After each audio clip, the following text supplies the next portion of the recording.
Donc ici vous êtes sur la base arrière de Coutras.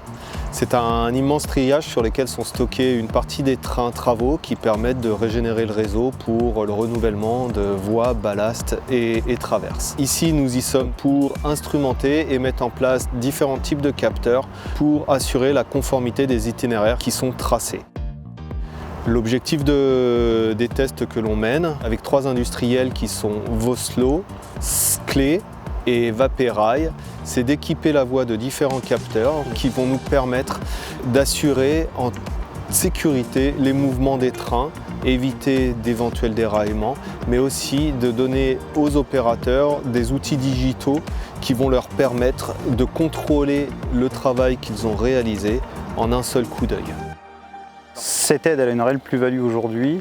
Alors du fait de notre incidentologie sur les 2 dernières années où on avait des non-vérifications d'itinéraires qui étaient un peu trop nombreuses.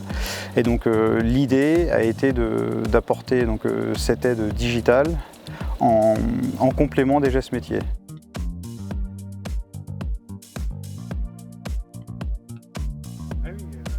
Cyril, il y a des zones qui sont passées rouges. Qu'est-ce que ça veut dire quand ça passe en rouge? Et ça veut dire qu'en fait les compteurs d'essieux ont détecté des passages d'essieux. Et donc les zones sont passées occupées, signalant que du coup il y a des essieux, des trains dans les zones. Ça veut dire que nos capteurs fonctionnent bien pour le moment. Les premières solutions que l'on a testées à la Seine et en gare de Saint-Charles ne couvraient pas l'ensemble du besoin. Aujourd'hui, on couvre l'ensemble du besoin, les industriels ont mieux compris notre besoin. Il y a aussi eu un délai supplémentaire pour répondre jusqu'à présent à l'ensemble des enjeux qu'on leur a adressés. Et pour l'instant, tout est au vert.